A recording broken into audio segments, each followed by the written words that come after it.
to this episode of the Book Fix podcast, a podcast where we save lives one book at a time, but this time one horror book at a time. One short horror book. One book at a time. I'm your host, Cheli. And I'm your host, Yajaira. Dude, how do you feel? We're kind of sort of dipping our toes into the horror genre just a little bit. How do you feel? Well, I just want to say that this was my favorite thing we did last year. Yeah? Because I think that was the first time we did a theme for a month. Yeah. And I know we've done it before, but it's really hard to follow. But this one, and we have so many good ones lined up. Mm-hmm. So I'm glad we're starting it early because I feel like it was so short last year. It was like 3 books only. Yeah, because at that time we didn't do Tuesdays and Thursdays. We just had Tuesdays. I felt like, oh my God, there's so much more that I want to read. And we didn't get a chance to. No, but these next 2 months we will. And now that we post twice a week, there's so much. Yeah. Oh my God. There's so much we could do. I do want to say my brain is so big right now. Oh my God, Cheli. Cheli literally read 3 books. Okay. Not last night. Well, the whole day yesterday. Well, it's because I was busy. I know you were busy, but when you told me that you read 3, I was like, what the fuck? 3? They're in here. They're fresh? Yeah, they're fresh. Okay, you reminded me a little bit of the one we're going to talk about today, which is what? What are we talking about? We're talking about Nothing But Blackened Teeth by Cassandra Khaw. Do you want me to just start off with a summary? Yeah, go ahead. Okay, so I'm going to start off with a spoiler-free-ish summary, and then after that, if you want to read it, go read it, and then come back because we are going to spoil. Yeah. This is a short horror story where a group of friends stay in an abandoned mansion to host one of the pair's weddings.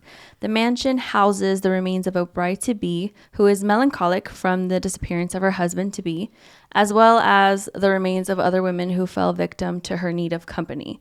The friend group shortly derails as the main character, Kat, notices that they are not alone in this mansion. That was a good summary. Thank you. You wrote that all by yourself? I did. Dude, that's really good. I did. I 2 do. seconds ago.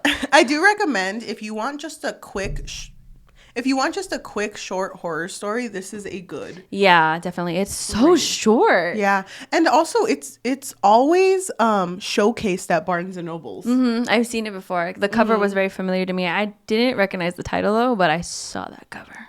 So we are going to spoil the fuck out of it. But I think we should just start because going into this book and just starting it was like, damn, this is the most cliche, like Grudge 1 type movie. Yeah. You know what I mean? Yeah. It gave me a lot of Grudge vibes because it was just like, oh, okay, we're these Americans that are in Japan. Yeah, they were in Japan. And we're going to experience this thing. And there's spooky stuff going on. But you know what? We're going to be great. We're going to be great. And we're not going to fight at all, even though they were at each other's throats every 2 seconds. But wait, you skipped the best part of our episodes. What? Oh! Us guessing how the other person felt. I'm sorry. Well, it's because I know you're going to... Why don't you guess for me first? Why is your lip trembling? I got scared. I thought of the book. Okay. Why don't you guess for me first? So Cheli and I, we don't really discuss how we feel about the books before we start filming, right? Yeah. So we like to keep a little bit of a mystery going on here. But I'm going to go ahead and guess that you wouldn't rate this book very highly, only because based on vibes only, just vibes alone. Yeah. I think you would give it like a 1.5. A 1.5? Yeah. It's funny because you didn't say anything about how you feel about this book, but I think you would give it a 1. Okay. Yeah, so we're kind of in the same realm for our guesses. Okay. I'm excited. Well, just to even start off, this book, just the start of it, the introduction of being in Japan, and it's just like a bunch of people who are not Japanese visiting Japan and staying in like a haunted place, gave a lot of Grudge 1 vibes. Yeah. Yeah, And it I did. Really liked it. Oh, yeah? I love The Grudge. I love the first Grudge so much. I actually really like the Grudge movie too. Yeah. But there was a recent one that I saw in the movie theater. I don't know what number it was, and I don't remember what year it was. It was so bad. Well, to be fair, The Grudge kind of flopped after a while, Yeah. which is such a shame because I was so into like the Grudge short film. This is a Grudge episode now. Dude, I could talk about The Grudge forever. I have a really special place in my heart for it. Really? Yeah, but that's kind of what I was expecting. So when the premise was given, I was like, okay, I'm down. Okay. And then we started to see like the characters and the relationship between the characters. So our main character, her name is Kat, and she shows up at this mansion, abandoned mansion in Japan, and another character, Philip, is with her. And immediately Kat's like, what the hell? How did you afford this place? So we quickly learn that Philip is the rich one in the group. He's the one who can afford all the luxury things, and he's like saying this like it's no big deal. He's like, yeah, well, this is the gift to the couple. Like, this is their gift because one of the couple really likes like scary things, like haunted things. So this was his gift to them. Or just a first class paid vacation in Japan. Yeah, hosting the wedding pretty much. I did not like him. Really? I was not a fan of Philip because he was so... There was this one scene where he was talking. I'm pretty sure it was him. Where him and Kat were talking and they were like, do you remember this guy? And he was like, who? It's like, the one you had to fly to Iceland. It's like... Who the fuck are you talking about? And it's like, oh my God, this man has so much money to blow. He has no like... No real connection. So I didn't really care for him at all. And was it Philip? Oh my God, I'm mixing Philip and Lynn. Was it Philip that didn't reach out to her after she came out of the psych ward? Yes. It was him, right? It was him. So she mentions to Philip, like, you could have at least texted me. You could have at least said something to me. And he was, I feel like he doesn't really have, like, an emotional connection. Like, or boundaries, because he even, like, touches her without her consent. Yeah. And it, like, triggers her. And he doesn't even apologize. It's just like, you know you're not supposed to do that. And he's like, oh. Well, okay, I'm sorry, bitch. Gets all like the fuck me then. Damn. You go to psych ward one time and all of a sudden it's all about you. Huh. I've had bad moments too, Kat. Wait, can you remind me why she went to the psych ward? Did it ever say? I don't think it really specified. I think she was just going through it, you know. I don't know if I like that aspect of her. Yeah, there's a couple things that I didn't really love about her character because I feel like they're trying to give us like crumbs of her character before this moment. Yeah. But to me, they didn't really hold any value. Like, I know that it kind of felt like everyone dated everyone in this friend group. So, because she and Faiz, which is the husband to be, and they're friends. I think she mentioned that they all met at 16, right? Yes. Like, they all were childhood friends pretty much. They had a thing, but she said it was very brief. Like, it was just like a one kiss, very short. No, but they didn't even kiss. Oh, they didn't kiss. No kiss. They didn't even handhold. Yeah. It wasn't an intimate relationship at all. But then, like, it's brought up later, but just to mention, both of them say something about, like, not being ready for relationships at that age. And there's a part where Faiz is like, don't you agree with me? Please, can you agree with me? And it's like, he just wants to be validated that he wasn't a piece of shit and they just weren't ready. Yeah. So, like, it was a very not great relationship. But then even Philip had a thing with Talia, which is the wife to be, but theirs was more sexual. And then there's like just so many like, and Faiz doesn't know about it. And Faiz and Philip are best friends, besties. Yeah, and Faiz doesn't know about Philip and Talia, which I know there's so many names, but. And then Lin-Manuel Miranda's there too. Hold on, we'll get to him. Okay. So Talia and Faiz are the ones who are gonna get married.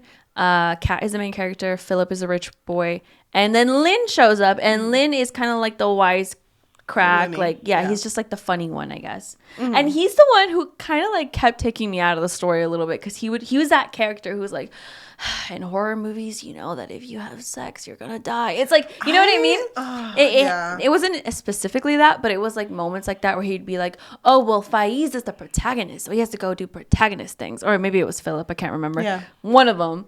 And I don't know, those moments kind of took me out a little bit. So those are the main characters. Okay, to talk about Kat, to go in order. When it explained that Kat was at a psych ward, I'm not really it's not that I'm against it, but sometimes it feels like in certain horror books, to add the horror aspect, they'll always put like, oh, but they have a mental illness. And it's just so weird to me because it had nothing to do with the plot. Yeah. We didn't need that for Kat. And honestly, if that had never been brought up, she still would have been Kat. Yeah. I'm not saying you don't have to, like, you have to take it out of your book, but it's just... It kind of felt like... There needs to be a point for it. Because well... It's like that. I forget what it's called. It's like the shotgun scenario. Like if you were to write a book and you bring up a shotgun in your book, then that shotgun needs to come back later. So it's like if you're going to write something in your book, then there needs to be a reason why you wrote it. And I mean, if it was mentioned, I feel like it wasn't mentioned explicitly. Yeah, like obviously enough. Because I mean, we can get into the ending part. Maybe that's what they were trying to allude to. You know, her lack of feeling in that moment. Maybe, but like I feel like it wasn't explicit enough. That's true. But that can factor into a lot of things. Yeah. As for Lynn, I completely forgot he was that character. Honestly, I forgot he was there. I kind of just mixed him and Philip up too. Same. They were just one guy. I had to read this book twice because the first time I feel like some of the voices just sounded too similar to me. Yeah. And I had to really like sit there and be like, okay, this is Lynn. I don't know what he looks like, but this is Lynn. Yep. Because Philip was like described as like blonde football player. He was valedictorian. Like he just had everything going well for him. And I can't remember Faiz. I know they explained him, but I'm assuming he had brown hair because, you know. Yeah. And then Lynn is Lin-Manuel Miranda. So I just imagine exactly Linny. who I pictured. But it's like, it's a weird short story to add that type of comedic relief that breaks the fourth wall. Yeah. I kind of wish that he wouldn't have been there, or it would have been a different character, because I think it would have been better if Lynn was different. Yeah.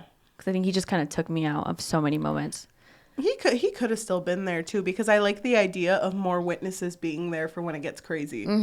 But that kind of just all goes away. Like it's I don't know. But Talia, I want to talk about her. Okay, let's get to Talia, the bride-to-be.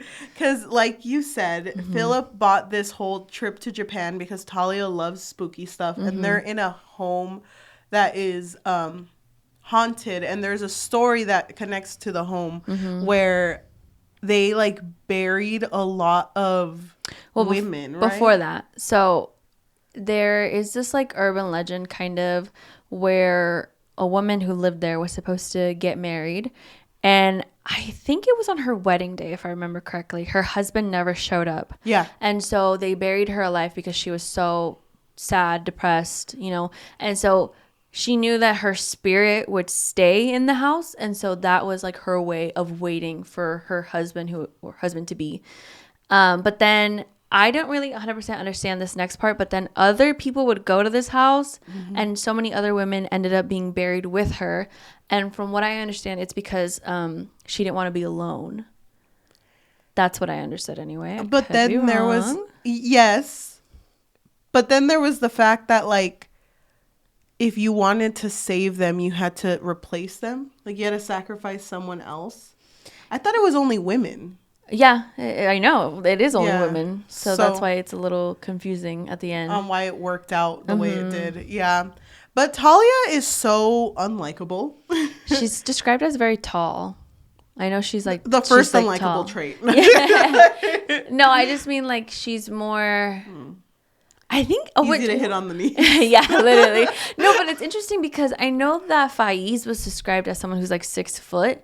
And she's taller than him. So, and I know that she immediately is kind of very upset with Kat. And she kind of makes a side comment like, you tried to break us up. And look how well it worked out. Oh my God, side comment. This is why you need to like not get involved with couples. Because if you say something, then it just turns into a shit show. But anyway. Dude. Especially if they stay together. Really quick, the first time that Talia called Kat a bitch, I felt that. Yeah. Because the way that the author described, like, the way that word hit. Like, it stopped her in her tracks. Like, oh, my God. Yeah. What? Yeah. So, Talia's very upset with Kat, and she doesn't even want her here. But she knows that Faiz and Kat are friends, so whatever. So, immediately, she's just like, you were trying to break us up. And Kat's like, well, you guys were going through a lot of issues, so I thought I was helping. But yeah, and she brings a bunch of candles because she wants to do like this ritual, right? Yes. And what, if I remember correctly, it's like you set up all these candles, you say like a scary story or something, and then you blow it out. Yes. You blow out one candle. Mm-hmm. And then that's how you keep going. Mm-hmm. And then while everyone's here, vibing, chilling, it's literally just one night, this whole thing. Yep. Kat does start like seeing weird shit. Like she starts seeing someone. Yes. At like very early on, but she never makes a comment on it. And she keeps describing this person as like, you can't really see anything else but blackened teeth. I wonder if that has something to do with her mental illness. Oh, maybe. Like, you know, if it were something so like common in her life that she wouldn't have to mention it. Yeah, because she kind of just accepted it, right? Like she would see it and it would just be like whatever. And that's but was it Philip? Or I think it was Philip who was like, did you see something? Like he kind of knew that she saw something. So, I mean, if it did have to do with her mental illness, they should have said it, right? Yeah, they should have. But it could also be that she just never really learned how to cope with it, never learned how to deal with it. Mm-hmm. Her being at the ward didn't really help. Mm-hmm. And I mean, it's a very triggering thing to all of a sudden go into this where you are going to see things if that's something you dealt with. Mm-hmm. Very bitchy move of all of her friends to do that. Yeah. But I just wonder if that was a thing because I do remember she never brings anything up. And then does that lead to when Talia... So they're playing this like ritual thing where they're blowing out the candles, and I think Kat's drunk at this point because she's like, I want to tell a story, and I think it's Faiz who's like, no, Kat, you're too drunk, like I have a really good story, and everyone's like, yeah, his story is so good, it's so good. And then all of a sudden Talia is like, I don't remember exactly, but I think she just like leaves. She's just like, yes, I need to go over here for some reason. That's why I was confused because she does just leave. She just leaves. Yeah. But then eventually she comes back and she's wearing her wedding dress, right? Like I remember she was wearing a dress. Mm-hmm. And Kat immediately notices like something is off with her, like something is wrong. And Talia is saying like, oh, you guys, I found something cool over here. Let's go. Let's go see this cool thing. And Kat's like, no, don't go with her. Don't go. How did you get here? There's no door right there. How did you get here? Yep. And Talia's just like, what are you talking about? You know, like just like gaslighting her, I guess. And no one is on Kat's side. Like everyone's just kind of like, dude, what's wrong with you? Yeah. Like, what are you talking about? And then this is like kind of like when things start to get like creepy where everyone notices, because I think Talia's face or something about her starts to morph, right? Yes. And if I remember correctly, when Faiz notices that this isn't Talia anymore, he like sticks his hand in her chest, no? Or like I don't know. Like I think he was trying to like push against her chest and then it just went into her. And that's when they see that it's not actually Talia, and he starts having a fucking breakdown. Okay, before we go into that, how did you feel about that reveal? Because that was when all shit started to go bad. Mm-hmm. Well, I kind of wasn't surprised that it happened to Talia, right? Like, I feel like, yeah, it would happen to Talia. But I feel like, I don't know if this is just me, and it was short, but I don't think any of these characters were developed enough for me to care about any of them missing. Yeah, same. You know, it could have been Kat, it could have been Faiz, it could have been Lynn. I would have cared more about Lenny. Like it didn't matter to me. Mm-hmm. And the fact that had happened to her, I was just kind of like, why the fuck do I want to read a story of them saving her when she was just nothing but rude? Yeah, she was really mean to Kat. But I did like seeing Faiz's whole breakdown because it kind of showed. Before his breakdown, though, didn't Talia tell Kat, like, nobody even wants you here? Like, who invited you? Mm-hmm. Or to Lynn. It was either Kat or Lynn. She says that, too. It was to Lynn, I think. Yeah, it was to Lynn, because then Kat's like, well, then I'll just leave with him, because she also felt like an outsider. And then Faiz was like, no, you guys stay. Yeah. But then when Talia goes missing, Faiz it's like so out of character of him because he seems so level-headed, so cool. But yes, but then also we noticed immediately that they do seem like a very in love couple. Because remember when they first showed up, he's like twirling her, they're like giggling together, and everyone's like, oh my God, how cute. But it's funny because it took me until him doing this to be like, oh my God, he's like in love with her. Yeah. Because he was like, I can't live without her. I can't like be without her. Don't you understand? We were too young to understand relationships last time, Kat. Yeah. That wasn't me. This is real. This is me. You don't even know what love is, Kat. But I do. I do, and it's Talia. I can't breathe without her.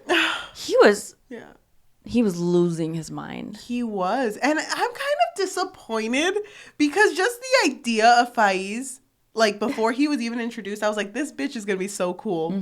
The fact that he couldn't keep it together made me so mad. Yeah, I agree with you. Because it just felt like, okay, I don't think any of them kept it together. No. Not the way I wanted to. Yeah, I agree with you. But I don't know. I kind of just expected a little bit more of his character. At least, like, remain cool for a little bit longer. Like, damn. But, like, first do something and then give up, you know? But he was just, like, so distraught because he was like, that's my girl. If she's not here, then I would rather die without her. So he is so set on, like, this ritual thing. We have to do it. We need to sacrifice someone in order to bring her back. And I love her so much to the point where I'm okay with sacrificing myself. So when it comes to that, why is it that that was something he thought of and not to kill Kat? Because it was a woman thing. You know, I thought I wanted to see him be like, no, it has to be you. Because it has to be a woman. If he was not going to kill her, I wanted to see them have that conversation of like, why the fuck would I risk my life for Talia? She called me a bitch earlier. Yeah. You know, I wanted to see that. Yeah. But they were like, no, it's got to work. It's just like in the ground, right? Do I get a popote? Well, okay. I was also really confused by this because up until this point, the reader is made to understand that all of the people that have been buried here are just women. Like, how is it going to work with him? Like, is it a love thing? Like, is it because he loves her so much that he thinks that, oh, this is why she's going to come back? Because remember, the original bride was waiting for her love to come back. And then everyone else who was buried there were just victims, I guess. I don't really understand that part. I don't get it. Like, it doesn't make sense. I think this book has a lot of like Japanese folklore that we don't understand. Yeah, I think you're right. I think there's more to it. And I feel like maybe we should have looked more into it, but I wish it would have just explained a little bit more within the story. Should we look into it right now? Sure. Okay. Now looking into it. So this is based on something that actually would happen in Japan called ohaguro. And it's basically that back then, women of marriageable age used to blacken their teeth, penciled their eyebrows, and would dress in plain clothes in order to make sure that like no one would take them from a suitable husband and to prevent them from cheating. Okay, that makes sense. So that's the whole blackened teeth part. And maybe that has something to do with the whole relationships in this. Okay. Because it's not like they were cheating on each other, but it felt a little bit like emotional cheating. Yeah. You know what I meant? Yeah, definitely. Because there was a lot of unspoken words and tension between all these characters.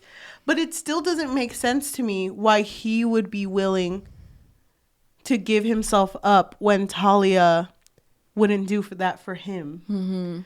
But I kind of wish that would have been brought up by somebody in this book. Like, well, Kat thought it, but she never said it. And that makes me so mad because I feel like he needed to hear it. According to Google, thousands of years ago, a bride was sacrificed and buried under the foundations. From then on, more women were sacrificed in order to keep the ghost bride at bay.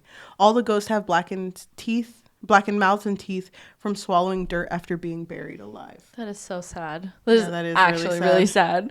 Okay. I feel like I agree with you, though, that maybe the blackened teeth does allude to all of their relationships being freaking messy, muddy, whatever. I just wish the development was a little bit better. This is just talking about the woman in Blackened Teeth. Ah. Dude, I really like the cover. Yeah, me too. I think it's so cool. I feel like horror stories are very lucky in the way that they can be very smart with their covers. Mm-hmm. I mean, it's the same thing. She was buried, and in order to make sure that she wouldn't haunt anyone, because she was waiting for her husband, right? Mm-hmm. They would just continue to feed her people. I wonder who they is, though, you know? And why them? Yeah. Because the whole Blackened Teeth, like I said, it has something to do with marriage and preventing cheating. Mm-hmm. So I don't understand what the significance of trying to be Faiz. Yeah. But then remember when Philip talked about like who he was able to talk to get this place for this week or weekend, whatever it was, he did kind of mention like, oh, well, they're not really super talkative, right? Like he didn't really get that much information because I think Kat made a comment about the furniture. Like it looked like it hadn't even been cleaned. So it's like, how long ago was it from the last people that stayed there? Yep, because it could also be that someone is just trying to feed this spirit to keep her exactly like, calm. Mm-hmm. But pretty much, so Faiz is losing his mind because he's like, I gotta get Talia no matter what. I gotta get her. And he's just like willing. He's like, I'm gonna die right here, right now. I'm gonna do it for you, babe. For you, babe? Yeah, this is your wedding gift. And then Kat is freaking out because he is ready to just die for Talia to be buried alive to complete this ritual. And so she slaps him to just kind of like snap some sense into him. And then he, I think, just like loses it. And he's like raising his hand to hit her. And then Philip steps in and kind of gets between them. My boy. Yeah, exactly. And so they start fighting, which, okay, I want to say this now. I didn't love Philip, but I also didn't like what Kat said in this moment. Whoever. I think it was Kat. We're in her perspective, right? Yeah. Yes, we are. So I didn't like that Kat was like, oh, and of course Philip has to play the hero. So here he comes and like gets between us. And it's like, he's literally helping you and preventing Faiz from maybe potentially murdering you. I'm not sure. And so Faiz... It's weird. I'm sorry. It's weird that she shows emotions in those moments. Yeah, it is weird. Right? It's those moments that bother her, but not the parts that should be bothering you. Exactly. I don't know. Her character was a little bit underdeveloped, but yeah. So Philip and Faiz are fighting, and Philip ends up punching him in the nose, and then Faiz is just like, you broke my nose, you broke my nose. And I think he like, my beautiful nose. And I think at this point he like falls to his knees. He's like freaking out. I don't remember exactly, but then he grabs something and just freaking slices Philip's stomach region. And this part is very gory. So things are happening. Let's just say that. Yep. And he, Faiz just kind of like freaks out. He's like, oh my God, wait, I didn't mean to do that. Wait, hold on. Philip! Who has thread? Who has a needle? I know. Bitch, I'll sew you back up. Yeah, it's crazy to me because at this point, Lynn grabs Kat and he's like, don't do it. Don't get in there. Yep. But she didn't really have like a lot of emotions. Like I think she does like cry out, but then that was it. Yeah, I don't know. It felt like this part of the story, for being the peak of everything happening, went by so quick. Yeah, you had to reread this part. And so did I. Because I was confused. I was like, okay, so he's dead? No, he was slowly dying. He was still alive for a while. And then he's just there dying. And Faiz is like freaking out. And then Kat, of course, brilliant mind Kat is like, wait. Big brain. We can do our ritual now. He's dying. Not a waste of body. Yeah, that's not a waste of body. Sorry, Philip. Love you though. And he's like, it's fine. I don't even care.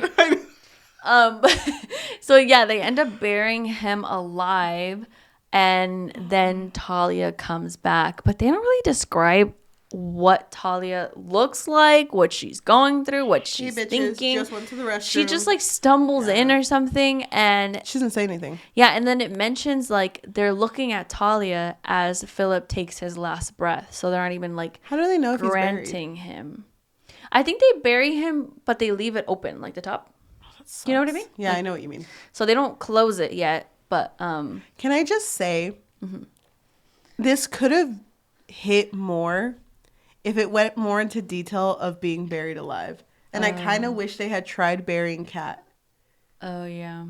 Just because that shit's scary. Yeah. But I didn't even think about how scary that is until we started talking about it now. Because that shit is scary. It is really scary, but like Cheli said, this whole moment, the climax of the story and up until the ending, like it happened so fast, so quickly. Like I didn't understand like what the hell just happened, because after this moment, after Philip dies, which by the way, I feel like, I don't know if the author hates Philip, maybe he's based on somebody, but like I just feel like the way that moment's described also, like, oh, we couldn't even like grant him the decency to look at him. You know what I mean? Like we were too busy looking at Talia that he just died.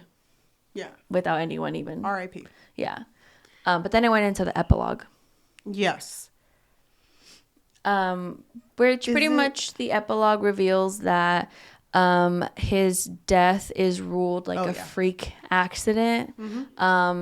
They go to his funeral. Talia's in the hospital, and they all become distant.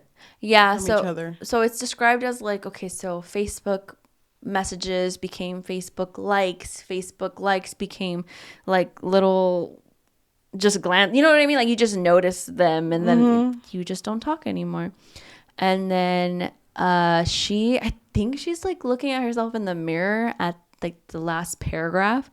And she said that the way that the light is in this room, it looks like she has blackened teeth. And that's how it ends. And I think that's more so just the fact that being buried alive. But I don't think it's the whole cheating thing. I think it's more just the buried alive and the dirt goes in your mouth. But is she imagining that because she has trauma? Because she didn't react. She had no reaction, especially at the end. So it didn't feel... Because we're in this bulk that we're filming, there's a lot of books that did that, like full circle. And I like when horror books do that. Because it's like, it feels, and horror movies do this a lot too, it feels like when you get to the end and you think everything's good, the cycle begins again. And I love that shit. Me too. Have you seen Oculus? Yes. I was just thinking about that movie. I like that. But the thing is, because it didn't really go into the detail of the importance of the whole Blackened Teeth. They could have done more to explain the lore of that. Because it didn't do that. I'm just kind of like, that just felt like a name drop. Like, it didn't feel... A name drop? Yeah, it didn't feel... There was no feeling. Significance. Yes, thank you. I agree with you. I mean... I remember when I first finished this book, I didn't even notice that. I didn't even notice the fact that they said it. But then when I reread it again today, actually, I was like, okay, I do like that it is like a full circle. I also really like when horror movies, books do that.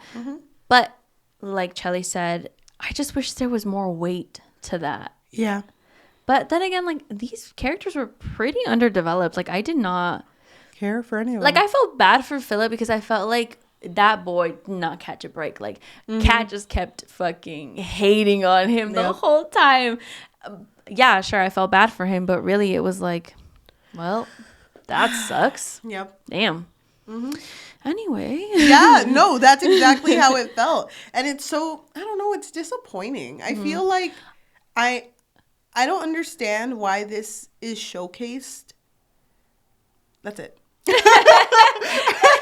I don't understand why this book is showcased so much, but what it could have been is good. Yeah, like the idea of it is cool. Yeah. I just wish we knew what kind of headspace Talia was in.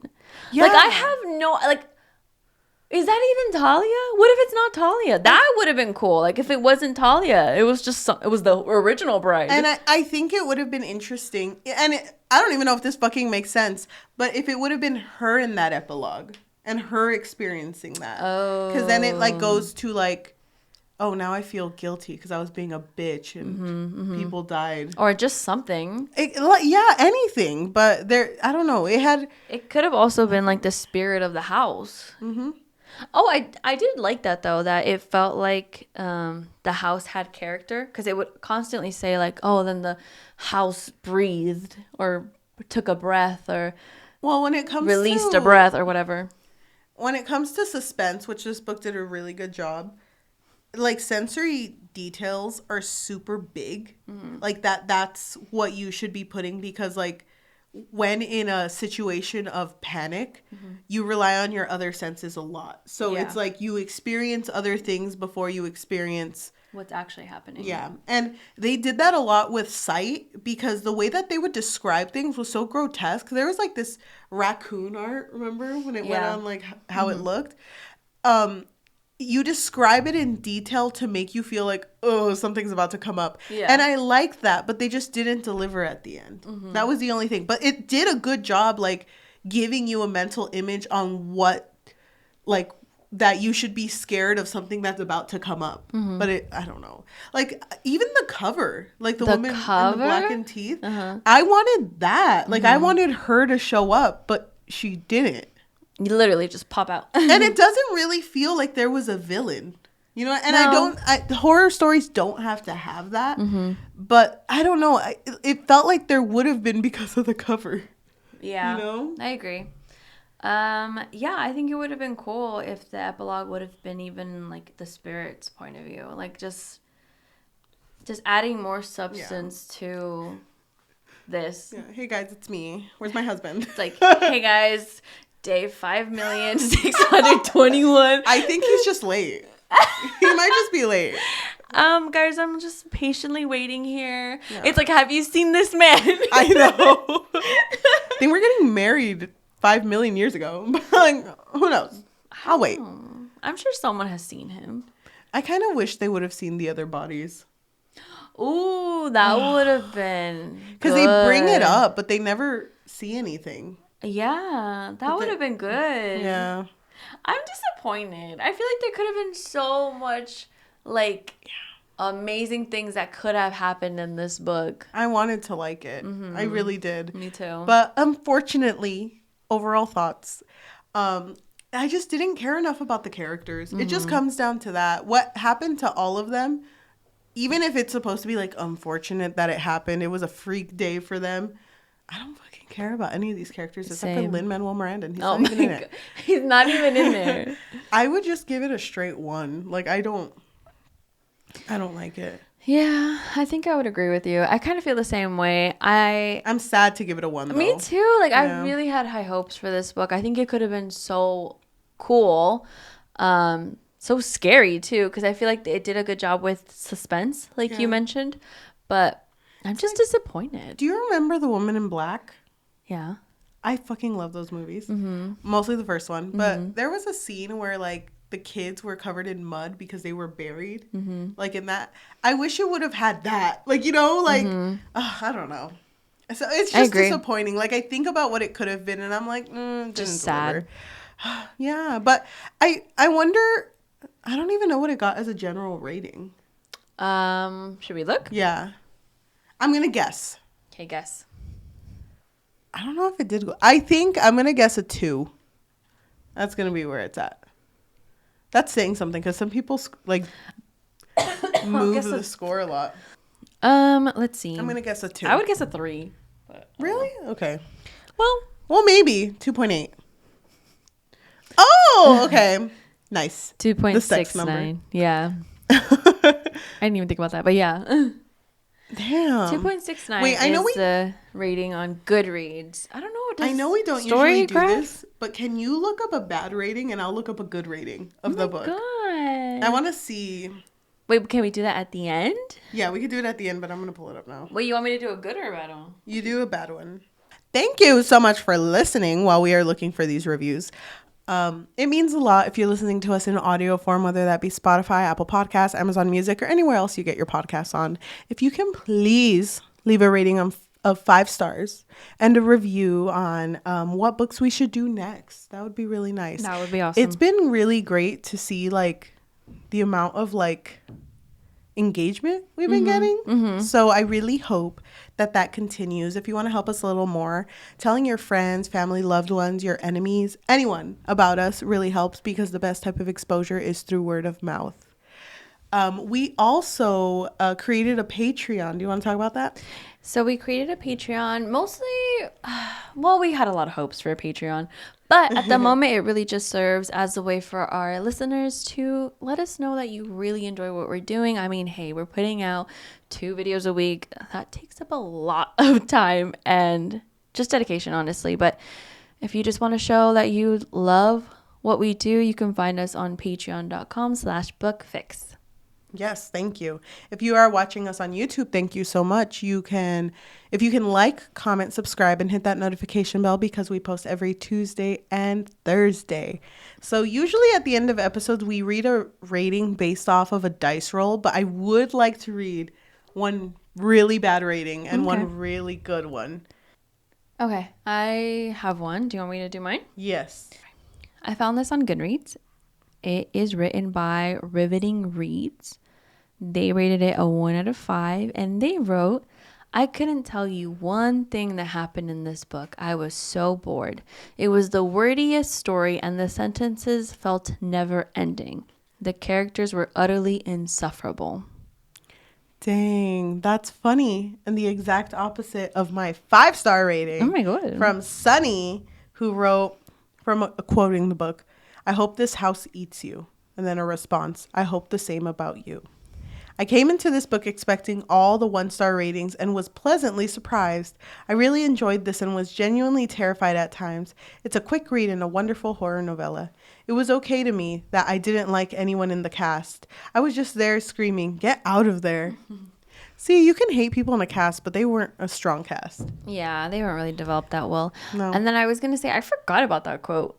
Because I remember reading it and thinking like, It's like I said, that's one of those quotes that's like, you can tell that the author wants that to be the standout quote, you know, but it's like it doesn't land hard enough for it to be that. Yeah. Oh my gosh, we can talk about this forever. I feel like this episode kind of feels like, okay, well, bye. Cue the music. Doesn't it feel like that? It's like, okay, anyway, can you go to the next episode? Because, yeah, I'm over it. No, but I'm excited for our horror trip. I'm excited for this whole next 2 months. Yeah. So we, con más ánimo. Horror and thriller and mystery. Yes. Oh my gosh. Love it. I'm excited for it. Con más ánimo. Con más ánimo. Okay, Blue Beetle. Who saw Blue Beetle? Let me know. Go.